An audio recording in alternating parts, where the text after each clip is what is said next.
थोड़ा दबाव आज मार्केट्स में देखने को मिल रहा है। अगर आज रिलायंस इंडस्ट्रीज कमज़ोर ना होता तो फिर मतलब आज रिलायंस इंडस्ट्रीज अगर मजबूत नहीं होता तो आज बाज़ार थोड़ा और तेज़ से नीचे जाता। हमने आपको सुबह भी आगाह किया था इस बार कि 24,400-500 वाला एक रेजिस्टेंस एरिया आप चेक कर लो। 24,450 ये रेजिस्टेंस का टॉप बना, उसके बाद बाज़ार को धीरे धीरे करके नीचे आना पड़ा। बैंक निफ्टी भी करीब 120 पॉइंट नीचे है।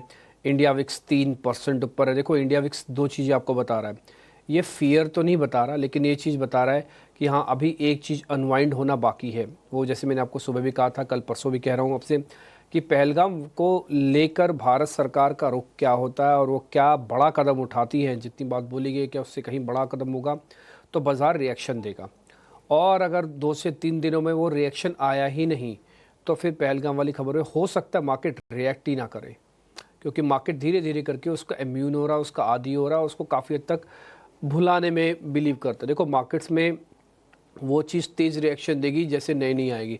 आपको टैरिफ का याद ही होगा, टैरिफ के जब मामले बनते थे कितना तेज़ रिएक्शन आता था, 3-3% तक टूट जाते थे इंडाइसिस, 500-500 पॉइंट 800 पॉइंट तक का कट लग जाता था। लेकिन जब भुनाने लगे या भूलने लगे उसको हम, तो फिर वो मैटर ख़त्म होने गया।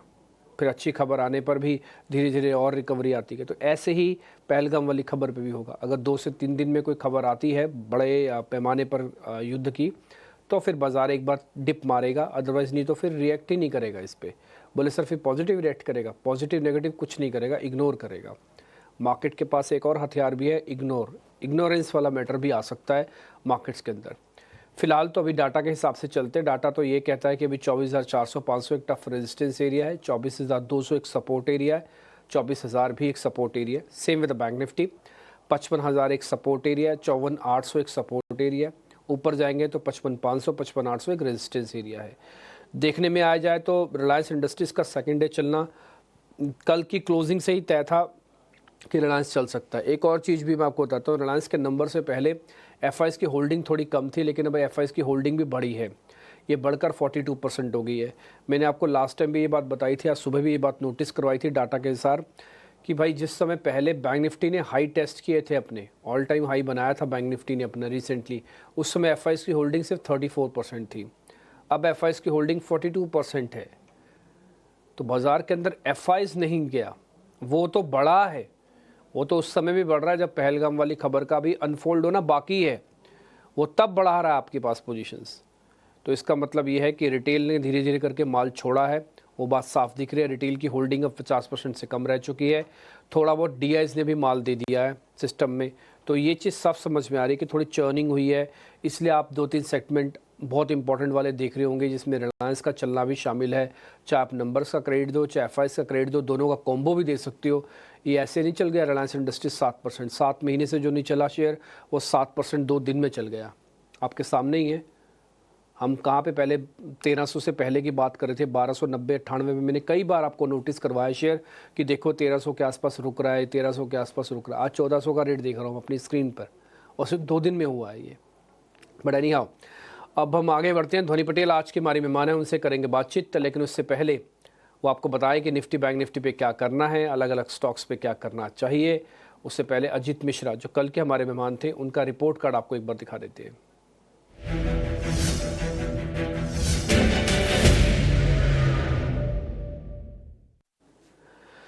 देखो कल अजीत हमारे साथ जुड़े थे, उन्होंने हिंदुस्तान एरोनॉटिकल्स की कॉल दी थी। ये उन्होंने दी नहीं थी, हमने पूछी थी। हमने को ऐसा लगा कि कोई ना कोई ऑप्शंस का ट्रेड ज़रूर ले लेना चाहिए। कल बाजार गर्म था, काफ़ी long positions back to back बन रही थी। डिफेंस वाले स्टॉक्स को हमने आपको नोटिस भी करवाया था कि इससे बाहर मत निकलना अभी जल्दी जल्दी, जब तक ये पहलगाम वाला मैटर चल रहा। आप बाय करो ना करो, शॉर्ट नहीं करना। हाँ, ये बात आपके सामने हमने बहुत क्लियर रखा था। 4500 के इस कॉल का बेनिफिट आया, 50% तक का गेन बन गया। BEL 3% का गेन आया, ये उनके द्वारा दिया गया शेयर था। LIC हाउसिंग में भी करीब 1.5% तक का गेन आया। SBI, जब हमने उनसे बैंकिंग के बारे में पता किया तो उन्होंने SBI बोला था, 1.5% का गेन आया। ONGC सपाट, मैरिको सपाट, तो 2 शेयर तो गए सपाट, और ज़्यादातर से ट्रेड पॉजिटिव आया। मार्केट ने उसी रिदम में काम किया जिस रिदम में वो कैलकुलेट कर रहे थे कि अभी थोड़ी तेज़ी बाकी है, और आज सुबह भी हमने तेज़ी ही देखी है मार्केट्स के अंदर। तो अभी की मामला है जब ऊपरी स्तर से थोड़ा थोड़ा प्रेशर हमको वापस मार्केट से बनता हुआ दिखा। बट एनी हाउ, इतना प्रेशर भी नहीं है, मैं आपको बार बार जो याद दिला रहा हूँ। आज मैं फिर से बोल देता हूँ, अगर आज रिलायंस इंडस्ट्रीज़ 2.5% तेज़ नहीं होता तो आज आप निफ्टी को अभी 24,200 और हो सकता है उसके नीचे भी देख रहे होते। तो निफ्टी का आज बहुत बड़ा सेवियर रिलायंस इंडस्ट्रीज़ है। निफ्टी को तो देखो रिलायंस इंडस्ट्रीज़ को भी ज़रूर देखो। ये बात हमने कल भी आपको नोटिस कराई थी, आज फिर से नोटिस करा रहे हैं और आज दोपहर तक आपको नोटिस कराते रहेंगे। क्या रिलायंस इंडस्ट्रीज़ में क्रैक आ जाएगा? देखो रिलायंस में अभी क्रैक तो नहीं आएगा, लग नहीं रहा जल्दी आएगा, और अगर नहीं भी आता है तब भी हो सकता है बाज़ार धीरे धीरे करके या तो साइडवेज हो जाए, क्योंकि चलने के लिए एक नई फोर्स चाहिए। खाली अब रिलायंस से भी नहीं चलेगा, रिलायंस के अलावा कुछ और भी चाहिए 24,400-500 को पार करना, वो इतना आसान भी नहीं है। नई सीरीज़ में किसी भी लेवल को ब्रेक करना बहुत मुश्किल होता है। सीरीज़ के मिडल में या सीरीज़ के एंड में ईजी होता है, सीरीज़ के स्टार्टिंग में टफ होता है। ध्वनि पटेल हमारे साथ जुड़ गई हैं, उनसे थोड़ा आइडिया ले लेते हैं। ध्वनि नमस्ते, शुक्रिया, थैंक यू वेरी मच समय देने के लिए। रीजनिंग कुछ भी हो, लेकिन ये बात सच है कि मार्केट अभी 24,000 से 24,400 वाले बैंड में फंस गया है। 24,200, 24,000 दो सपोर्ट हैं और 24,400 से टिपिकली रेजिस्टेंस एरिया शुरू हो जाता है और टिल 500 तक जाता है। आपका क्या लगता है कि ये वापस अपने 24,000, 24,200 को तोड़ के 24,000 को हिट करने के लिए आएगा? अगर रिलायंस अपनी बढ़त को अब यहीं रोक दे तो ये प्रोबेबिलिटी कितनी हाई है कि हम 24,200 तोड़ के 24,000 के आसपास जाएंगे वापस? गुड आफ्टरनून डिम्पल जी। डेफिनेटली यहाँ पे इंडेक्स के अंदर अगर हम देखें तो इनफैक्ट पिछले बुधवार से यहाँ पे अगर हम देखें तो यहाँ पे इंडेक्स के अंदर फ्लैट एक कामकाज देखने को मिल रहा है। पिछले बुधवार को भी हम इसी रेट के पास ट्रेड कर रहे थे और आज भी हमें इन्हीं रेट्स के पास इंडेक्स के अंदर ट्रेडिंग होती हुई देखने को मिल रही है। हालांकि बीच में हमने एक डिप लगाया जहां पे नीचे वापस से 23,860 के लेवल थे, उसको हमने रिटेस्ट करा और वहां से हमें वापस से एक बढ़त भी देखने को मिली। इस हिसाब का मोमेंटम जो था पूरे हफ्ते भर में देखने को मिला, बट हायर साइड रेजिस्टेंस जो है वो बहुत क्लियरली देखने को मिल रहा है कि ऑन द हायर साइड 24,450, 24,500 का जो लेवल है वो काफी महत्वपूर्ण हो जाएगा अब इंडेक्स के लिए on the higher side cross करना। नीचे की तरफ में जैसे हम वापस से इंट्राडे बेसिस पे यहाँ पे 24,260 से 24,250 का एक जो बैंड बनता है उसको ब्रेक करते हैं तो वापस से इंडेक्स यहाँ पे जो है वो डिप मारता हुआ देखने को मिल सकता है। 24,000 के लेवल जो है वो रीटेस्ट करते हुए देखने को मिल सकते हैं। बैंकिंग इंडेक्स की अगर हम बात करते हैं तो वहां पे भी दबाव जो है वो काफी क्लियरली देखने को मिल रहा है ऑन द हायर साइड। यहाँ पे 56,000 का जो लेवल है वो बैंक निफ्टी के अंदर एक रेजिस्टेंस की तरह काम करता हुआ देखने को मिल रहा है। एंड इनफैक्ट वापस से अगर हम नीचे के स्तरों पे 55,000 का लेवल ब्रेक करते हैं बैंक निफ्टी में तो प्रेशर जो है वो सेलिंग साइड का बनता हुआ देखने को मिल रहा है। ओवरऑल इंडेक्स को यहाँ पे मेंटेन करने के लिए आईटी और बैंकिंग ये जो काउंटर्स है इनका चलना जरूरी होता है। रिलायंस के अंदर भी अगर हम एक देख रहे हैं तो एक स्टैग्नेशन देखने को मिल रहा है। तो मेरा व्यू पॉइंट यहाँ पे सेल का बनता है। निफ्टी को आप करंट लेवल से अगर शॉर्ट करते हैं तो नीचे की तरफ में टारगेट जो है वो 24,000 का यहाँ पे रहेगा। स्टॉप लॉस आपको यहाँ पे 24,450 का लगा के रखना है। बैंक निफ्टी के अंदर अभी वेट एंड वॉच करें, 55,150 का लेवल ब्रेक करता है बैंक निफ्टी तो यहाँ पे बैंक निफ्टी के अंदर भी फ्रेश शॉर्ट के यहाँ पे ट्रेड जो है वो लिए जा सकते हैं। बट हाल फिलहाल में बैंक निफ्टी को वेट एंड वॉच करें, निफ्टी के अंदर शॉर्ट ट्रेड ले सकते हैं। ठीक है, निफ्टी के अंदर शॉर्ट ट्रेड एक लिया जा सकता है। 450 एक रेजिस्टेंस एरिया एग्जैक्टली आज का हाई है, ये 400-500 का मीडियन भी है, तो ये स्टॉप लॉस बन गया आपका। 24,200 के नीचे जाते ही, मैम ने तो खैर 250 बोला है, लेकिन मेरा मानना है कि 24,200 250 के रेंज तोड़ते ही ये 200 पॉइंट और खाली करेगा, तो इसलिए 24,000 भी आ सकता है। यहीं पे शॉर्ट करना चाहे तो यहाँ पे भी कर सकते हैं, हल्की पोजीशन शॉर्ट करना चाहे तो हल्की पोजीशंस कर सकते हैं, बाद में ज़्यादा कर लेना कन्फर्मेशन और मिलने पर। लेकिन ये बात सच है कि 24,400-500 को पार करना मार्केट के लिए एक टफ कॉल है। जैसे मैंने आपको स्टार्टिंग में भी बताया, सीरीज़ के स्टार्टिंग में ब्रेकआउट्स, वो भी टफ ब्रेकआउट्स मिलना मुश्किल होता है, क्योंकि सीरीज़ के लास्ट में फोर्स होती है कवरिंग की भी, और स्टार्टिंग में कवरिंग की कभी फोर्स नहीं लगेगी, या तो शॉर्ट होगा तो लॉन्ग होगा। शॉर्ट कवर और अनवाइंडिंग ये थोड़ा ही कम हो जाते हैं स्टार्टिंग में। ठीक है, देखते हैं अब आगे क्या होता है। फिलहाल तो एक आपको ट्रेड मिल गया जो कि शॉर्टिंग का है, यानी कि थोड़ा दबाव रहेगा। आगे बढ़ जाते हैं अब जरा, अब शेयर्स की तरफ आते हैं। फ्रेश लॉन्ग ताज़ा खरीदारी वाले शेयर्स अब आपके स्क्रीन पर आएंगे।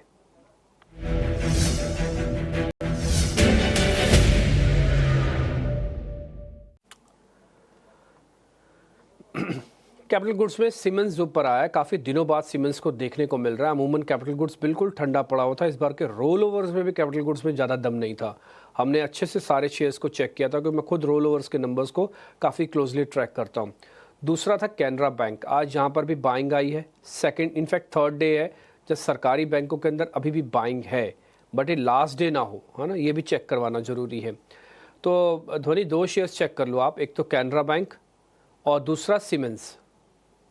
जी बिल्कुल डिम्पी जी, यहाँ पे डेफिनेटली सीमेंस के अंदर एक बाइंग इंटरेस्ट जो है वो क्लियरली देखने को मिल रहा है। इनफैक्ट आज के सेशन में काउंटर ने यहाँ पे ओपन लो की फॉर्मेशन के साथ एक बाइंग स्टैंस जो है वो मेंटेन करके रखा है, बट बहुत इंपॉर्टेंट हो जाएगा ऑन द हायर साइड वापस से 3090 का लेवल क्रॉस करना कोई भी फर्दर पोजीशंस बिल्ड करने के लिए। तो सलाह ये रहेगी कि आप जो करंट पोजीशन है उनको होल्ड करके रखें, कोई भी न्यू पोजीशन ना बनाए।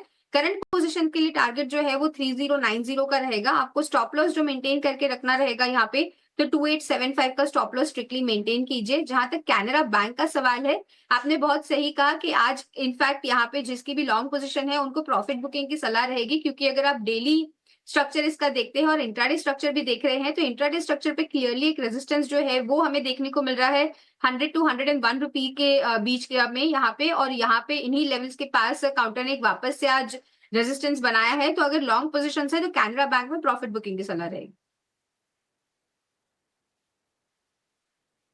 ठीक है, तो कैनरा बैंक में हल्की प्रॉफिट बुकिंग अगर आप करना चाहें तो कर सकते हैं। देखिए, कोई भी चीज़ इन्फिनिटी नहीं हो सकती, कोई भी चीज़ लगातार नहीं चल सकती, ना लगातार तेज़ी दिखेगी ना लगातार मंदी दिखेगी। चेक एंड बैलेंसेस ज़रूर आएंगे, यही मार्केट का नेचर भी है।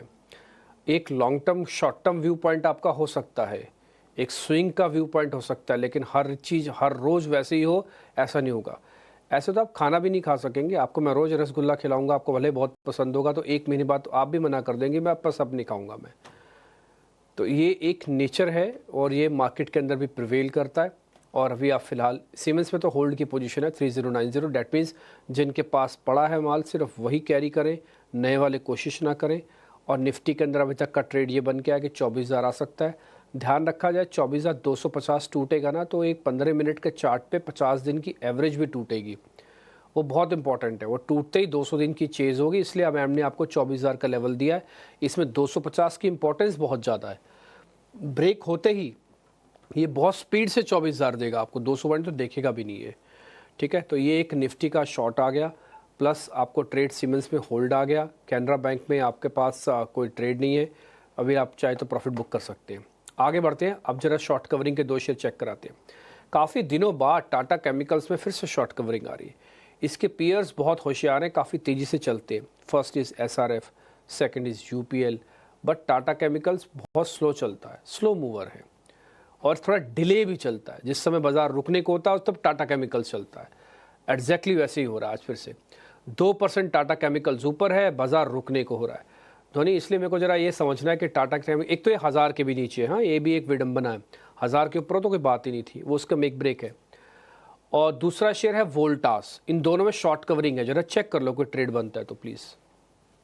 यहाँ पे डेफिनेटली टाटा केमिकल्स में एक बाइंग इंटरेस्ट हमें देखने को मिल रहा है, और अगर आप इसका डेली स्ट्रक्चर देख रहे हैं तो एक अपवर्ड राइजिंग चैनल जो है वो भी काउंटर यहाँ पे फॉर्म करता हुआ देखने को मिल रहा है, जिसका रेजिस्टेंस जो है वो ऑन द हायर साइड हमें देखने को मिल रहा है 890 के लेवल्स के पास। तो टाटा केमिकल्स में आप करंट लेवल से खरीदारी करके चल सकते हैं, और ऊपरी स्तरों पे 890 जो है वो आपका यहाँ पे टारगेट लेवल होना चाहिए। नीचे की तरफ स्टॉप लॉस जो है वो बहुत स्ट्रिक्टली आप मेंटेन कीजिएगा। नीचे स्टॉप लॉस जो है वो आपका यहाँ पे 838 के लेवल्स के पास बनता है। तो टाटा केमिकल्स में खरीदारी करके चल सकते हैं। ओवरऑल मोमेंटम इंडिकेटर भी यहाँ पे पॉजिटिव साइड पे है।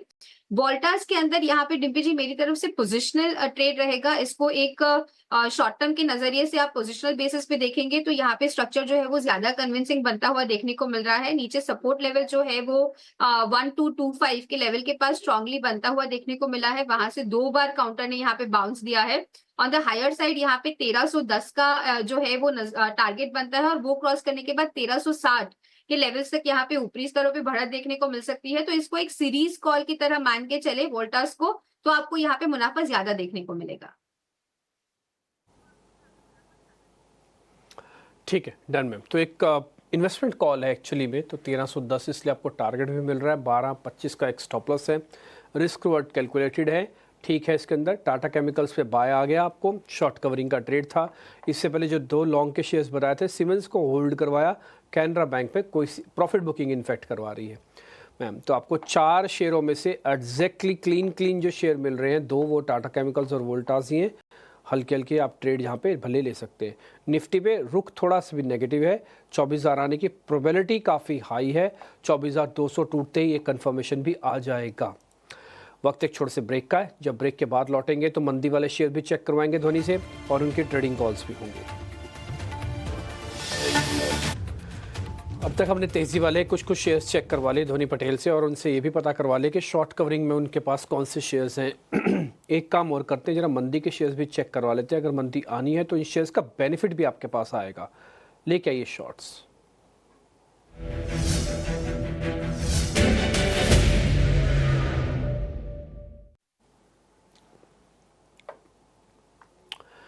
तो आज जिन शेयर्स में बिकवाली हो रही है उसमें एक तो फार्मास्यूटिकल की कंपनी है औरबिंदो फार्मा और दूसरा है चोला इन्वेस्टमेंट्स। दोनों में करीब 2% तक की गिरावट है।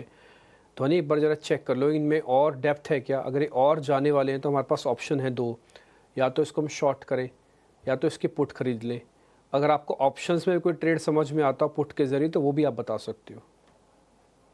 बिल्कुल, यहाँ पे अगर हम दोनों ही काउंटर्स को देख रहे हैं तो दोनों के अंदर जो गिरावट आनी थी वो आज के दिन में यहाँ पे देखने को मिल रही है। इनफैक्ट चार्ट स्ट्रक्चर वाइज अगर हम देखें तो ऑरो फार्मा का जो 30 मिनट्स का स्ट्रक्चर है वो सजेस्ट करता है कि 1200 की लेवल के पास काउंटर के अंदर एक सपोर्ट लेवल जो है वो कायम हुआ है। तो अब फ्रेश पोजीशंस अगर शॉर्ट साइड पे लेनी है ऑरो फार्मा के अंदर तो 1200 का लेवल जो है वो नीचे की तरफ ब्रेक होता है तो यहाँ पे एक मोमेंटम सेलिंग जो है वो हमें फर्दर होती हुई देखने को मिलेगी, जो कंटिन्यू होती हुई देखने को मिलेगी 1180 के लेवल तक। तो 1200 के लेवल जो है उसको एक सपोर्ट लेवल की तरह मानना चाहिए। किसी के पास अगर शॉर्ट्स ऑलरेडी है तो वो यहाँ पे होल्ड करके रखे। ऊपरी स्तरों पे जो अपना स्टॉप लॉस है वो यहाँ पे 1230 के लेवल के पास बना के रखे और नीचे 1200 का लेवल ब्रेक होने पे 1180 तक काउंटर जो है वो यहाँ पे एक करेक्शन दिखा सकता है। चोला फाइनेंस के अंदर अभी हाल फिलहाल के लिए एक शॉर्ट पोजीशन में सजेस्ट नहीं करूंगी क्योंकि यहाँ पे एक अपवर्ड राइजिंग चैनल जो है वो बनती हुई हमें देखने को मिली। इनफैक्ट काउंटर जो है वो डेली स्ट्रक्चर पे वापस अपनी 50 पीरियड की डीएमए को भी टेस्ट करेगा। तो रिस्क रिवॉर्ड जो है वो चोला इन्वेस्टमेंट्स के अंदर यहाँ पे एक फेवरेबल नहीं बनेगा, तो उसको हम अवॉइड करेंगे। और फार्मा के अंदर यहाँ पे एग्जिस्टिंग पोजीशन होल्ड कर सकते हैं और फ्रेश पोजीशन भी अगर बनानी है तो रिस्क रिवॉर्ड के लिहाज से यहाँ पे भी एक फेवरेबल कंडीशन बनता है। ओके ठीक है, डन। तो दोनों शेयर्स पे आपको ट्रेड पता लग गया और जो ट्रेड मिलता है आपको उसके स्टॉप लॉसेस टारगेट हम बकायदा छाप देते हैं। कंडीशन लगी होती है तो ऊपर लिख देते हैं, जहाँ पे जैसे आप येलो कलर की पट्टी देखेंगे ना वहाँ पे औरबिंदो फार्मा के रिगार्डिंग इसकी कंडीशंस लिखी हुई हैं कि कब आपको कैसे स्टेप उठाना है, उसमें स्टॉप लॉस और टारगेट आपका क्या होगा। ठीक है जी, औरबिंदो फार्मा चोला इन्वेस्टमेंट्स दोनों पे आपको मोटा मोटी आ गया आपके पास ट्रेड। लॉन्ग अनवाइंडिंग के दो शेयर भी हैं ध्वनि, जरा वो भी चेक कर लो। एक तो एवेन्यू सुपरमार्ट यानी कि डी मार्ट और दूसरा ग्रासिम। इन दोनों पे क्या करना है? जी बिल्कुल, यहाँ पे सबसे पहले अगर हम डीमार्ट का स्ट्रक्चर देख रहे हैं तो डीमार्ट के स्ट्रक्चर में हमें यहाँ पे देखने को मिल रहा है कि वीकनेस इसके अंदर डेफिनेटली है, बट यहाँ पे जो एक सपोर्ट लेवल है वो भी वापस जो काउंटर है वो टेस्ट करेगा नीचे की तरफ में वापस से 4280 का जो लेवल है। तो यहाँ से काफी गिरावट जो है वो बनती हुई देखने को नहीं मिल रही है, तो डीमार्ट के काउंटर को हम यहाँ पे अवॉइड करेंगे। ग्रासिम की भी अगर हम बात करते हैं तो ग्रासिम में भी यहाँ पे ओवरऑल एक गिरावट जो है वो क्लियरली देखने को मिल रही है, बट सपोर्ट लेवल भी इसका जो है वो नीचे की तरफ देखने को मिल रहा है। तो कंडीशनल रहेगा। ग्रासिम के अंदर मेरा कन्विक्शन जो है वो ज्यादा बन रहा है क्योंकि इसका 30 मिनट्स का स्ट्रक्चर सजेस्ट करता है कि मोमेंटम यहाँ पे नेगेटिव साइड का जो है वो काफी स्ट्रांगली बिल्ड होता हुआ देखने को मिल रहा है। आप यहाँ पे नीचे की तरफ में 2715 का लेवल जो है वो काउंटर ब्रेक करता है तो वहां से शॉर्ट पोजिशन बनाए। मोमेंटम ट्रेड बनेगा नीचे की तरफ में आपका जो टारगेट रहेगा तो 2680 के लेवल्स तक काउंटर जो है वो नीचे की तरफ जाता हुआ देखने को मिलेगा। स्टॉप लॉस आपको मेंटेन करके रखना है ऑन द हायर साइड 2735 का। ओके ठीक है ध्वनि, ज़्यादातर शेयर्स हमने आपसे पता करने थे वो सब अमूमन आपने बता भी दिए हैं। अब आप अपने जरा ट्रेडिंग कॉल्स और बता दीजिए। जी बिल्कुल, मेरी तरफ से एक ही ट्रेडिंग कॉल रहेगा आज जो एक सेल साइड का रहेगा, जिसमें बजाज फाइनेंस का जो काउंटर है इसके अंदर देखने को मिल रही है शॉर्ट्स बिल्टअप होती हुई। यहाँ पे ये बजाज फाइनेंस को करंट लेवल से आप शॉर्ट करते हैं तो टारगेट जो है वो 8850 का रहेगा। स्टॉप लॉस 9115 का लगा के रखें। ठीक है, बजाज फाइनेंस आपकी तरफ से एक और शॉर्ट कॉल आ गया है 8850 का, ध्यान रखें इसके नंबर्स भी हैं और 9115 का एक स्टॉप लॉस भी आपको मिलेगा। ध्वनि एक 10 सेकंड में एक जवाब, रिलायंस चल गया जितना चलना था, अभी और चलेगा, बस ये बता दो, क्योंकि रिलायंस ही तय करेगा बाजार गिरेगा कि नहीं। जी बिल्कुल डिम्पी जी, एक बार पहले भी हमने रिलायंस का रिजल्ट से पहले डिस्कशन करा था, जब मैंने बताया था कि इसके अंदर मेक और ब्रेक है। यहाँ पे ब्रेकआउट जो है वो 1330 1340 के लेवल के पास काउंटर के अंदर देखने को मिल रहा है, वो ब्रेकआउट आ गया है। On the higher side momentum जो है वो अभी भी कंटिन्यू होता हुआ देखने को मिलेगा। इनफैक्ट आप डेली स्ट्रक्चर पे देखें तो नेक्स्ट लेवल ऑफ रेजिस्टेंस जो है वो 1450 के लेवल के पास देखने को मिल रहा है। तो रिलायंस के अंदर जो लॉन्ग पोजिशन बनाई है तो होल्ड करके रखें, 1450 का यहाँ पे अपना लक्ष्य लगा के रखें, और नीचे की तरफ स्टॉप लॉस जो है वो अपना टेल करते जाए। ठीक है, डन, पॉइंट टेकन है। आपका थोड़ा होल्ड करना है, बाय तो नहीं करना होगा आप, क्योंकि रिजल्ट्स का इम्पैक्ट काफ़ी हद तक कैलकुलेट हो गया, बट होल्ड अभी भी कर सकते हो। क्रैक तो अभी विजिबल नहीं है, देखते हैं मार्केट्स को कितना डैमेज करता है, कितना बचाता है। ध्वनि, बहुत शुक्रिया, थैंक यू वेरी मच, आपने टाइम निकाला, आपसे बातचीत करके हमेशा अच्छा लगता है, इसके लिए बहुत बहुत शुक्रिया, थैंक यू वेरी मच।